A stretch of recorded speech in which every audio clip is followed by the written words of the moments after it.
ನಮಸ್ತೆ. ನಾನು ಕೆಲವು ವ್ಲಾಗ್ಸ್ ಅಲ್ಲಿ ಹೇಳ್ತಿರ್ತೀನಿ ನಾನು ತುಂಬಾ ಸ್ಟ್ರಾಂಗ್ ಆಗಿದ್ದೀನಿ, ಕಾನ್ಫಿಡೆಂಟ್ ಆಗಿದ್ದೀನಿ ಅಂತ ಹೇಳಿ. ಯಾಕಂದ್ರೆ ನನ್ನ ಮಕ್ಕಳು ನನ್ನ ನೋಡಿ ಇನ್ಸ್ಪೈರ್ ಆಗ್ಬೇಕು. ಹಂಗಾಗಿ ಅವ್ರ ಮುಂದೆ ನಾನು ಯಾವಾಗ್ಲೂನು ಅಷ್ಟೇ ಲೋ ಫೀಲ್ ಆಗೋದೇ ಇಲ್ಲ. ಆದ್ರೆ ಅವರು ಕಾಲೇಜ್‌ಗೆ ಹೋದಾಗ, ಡ್ಯಾನ್ಸ್ ಕ್ಲಾಸ್‌ಗೆ ಹೋದಾಗ ಕರೆಕ್ಟ್ ಟೈಮ್‌ಗೆ ಮನೆಗೆ ಬಂದಿಲ್ಲ ಅಂದ್ರೆ ಮನ್ಸು ಇರೋದಕ್ಕೆ ಆಗಲ್ಲ. ತಳಮಳ ಆಗ್ತಾನೆ ಇರತ್ತೆ. ಬಾಲ್ಕನಿಗೆ ಹೋಗಿ ನಿಂತ್ಕೊಂಡು ನೋಡ್ತಾನೆ ಇರ್ತೀನಿ, ಮಗಳಿನ್ನೂ ಬರ್ಲಿಲ್ವಲ್ಲ ಅಂತ ಹೇಳಿ. ನಮ್ಮನೆಯವರು ಮನೇಲಿದ್ದಾಗ ಹೇಳ್ತಿರ್ತಾರೆ, "ಒಂದ್ 5 ನಿಮಿಷ ಹೆಚ್ಚು ಕಮ್ಮಿ ಆಗತ್ತೆ, ಬರ್ತಾರೆ ಬಾಮ್ಮ ಆರಾಮಾಗಿರು ಮನೇಲಿ" ಅಂತ ಹೇಳಿ. ಆದ್ರೆ ನನ್ನ ಕೈಲಿ ಇರೋದಕ್ಕೆ ಆಗಲ್ಲ. ರೋಡ್ ಸೈಡ್ ಕಾರ್ನರ್ ಅಲ್ಲಿ ನನ್ನ ಮಕ್ಕಳನ್ನ ನೋಡಿದ್ಮೇಲೆನೆ ನನಗೆ ಜೀವ ಬಂದಂಗ ಆಗತ್ತೆ. ಸೊ ಇದೇ ತರಾನೇ ಅಲ್ವಾ ಪ್ರತಿಯೊಂದು ತಾಯಿ ಮನಸ್ಸುನು ಅದೇ ತರ ಇರತ್ತೆ. ಇನ್ನ ವರ್ಷಗಳ ಹಿಂದೆ ಒಂದು ತಾಯಿನೂ ಅಷ್ಟೇ ತನ್ನ ಮಗಳಿಗೋಸ್ಕರ 4 ಗಂಟೆಗೆ ಬರ್ತಾಳೆ ಕಾಲೇಜಿಂದ ಅಂತ ಹೇಳಿ ಕಾಯ್ತಿರ್ತಾಳೆ. ಆದ್ರೆ 7 ಗಂಟೆ ಆದ್ರೂ ಆ ಮಗಳನ್ನೋಳು ಕಾಲೇಜಿಂದ ಬಂದಿಲ್ಲ ಅಂತಂದಾಗ ಆ ತಾಯಿ ಮನಸ್ಸು ಯಾವ ರೀತಿ ಆಗಿರ್ಬೋದು ಅಲ್ವಾ. ಇನ್ನ ಆ ಮುಗ್ಧ ಮನಸ್ಸಿನ ಹೆಣ್ಣು ಮಗಳು ಎಷ್ಟು ಕನಸುಗಳನ್ನ ಇಟ್ಕೊಂಡು ಓದಕ್ಕೆ ಅಂತ ಹೋಗಿದ್ಲು, ಏನೋ ಒಂದು ಸಾಧನೆ ಮಾಡ್ಬೇಕು ಅನ್ನೋ ಒಂದು ಛಲ ಇಟ್ಕೊಂಡು ಹೋಗ್ತಾಳೆ.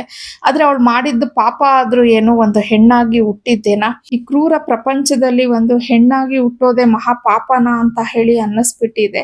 ನನ್ಗೂ ಇಬ್ರು ಹೆಣ್ಮಕ್ಳಿದ್ದಾರೆ. ನಾನು ಯಾವಾಗ್ಲೂ ಅಷ್ಟೇ ನನ್ಗಿಬ್ರು ಹೆಣ್ಮಕ್ಳಿದ್ದಾರೆ ಅಂತ ಪ್ರೌಡ್ ಆಗಿ ಫೀಲ್ ಆಗಿ ಹೇಳ್ತಿರ್ತೀನಿ ಎಲ್ಲಾರ್ಗುನು.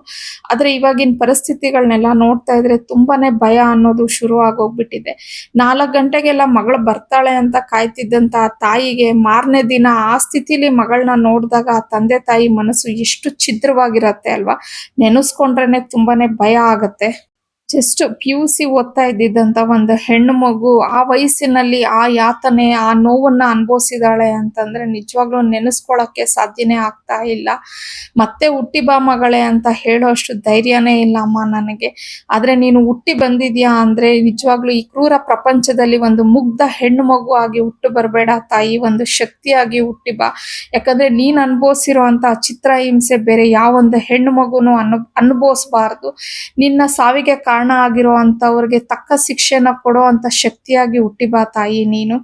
ಸೊ ನಾವು ಅಷ್ಟೇ ಒಂದು ಮನೇಲಿ ಕುತ್ಕೊಂಡು ಮೂಲೆಯಲ್ಲಿ ಏನೋ ನಡೀತಾ ಇದೆ, ನಮ್ಗೆ ಯಾಕೆ, ನಮ್ಮ ಮನೇಲಿ ಏನೂ ಆಗಿಲ್ವಲ್ಲ, ನಮ್ಮನೆ ಹೆಣ್ಮಕ್ಳು ಸೇಫ್ ಆಗಿದಾರಲ್ವಾ ಅಂತ ಹೇಳಿ ಯೋಚನೆ ಮಾಡಬಾರ್ದು.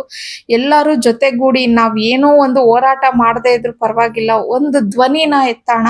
ಆ ಮಗು ಸಾವಿಗೆ ನ್ಯಾಯ ಅನ್ನೋದು ಸಿಗಬೇಕು. ಆ ತಂದೆ ತಾಯಿ ಅನುಭವಿಸಿರುವಂತ ಇಷ್ಟು ವರ್ಷದ ಕಷ್ಟಕ್ಕೆ ಅಟ್ಲೀಸ್ಟ್ 1-2% ಆದ್ರೂ ಅವ್ರಿಗೆ ಒಂದು ಮನಸ್ಸಿಗೆ ಸಮಾಧಾನ ಅನ್ನೋದು ಸಿಗ್ಬೇಕಲ್ವಾ. ನಾವಂತೂ ಏನು ಮಾಡಕ್ ಆಗಲ್ಲ ಅಂತ ಹೇಳಿ ಅನ್ಕೊಳ್ಳೋ ಬದಲು ಎಲ್ಲರೂ ಜೊತೆಗೂಡಿ ಆ ಮಗು ಸಾವಿಗೆ ಒಂದು ಧ್ವನಿನ ಎತ್ತೋಣ. Justice for Soujanya.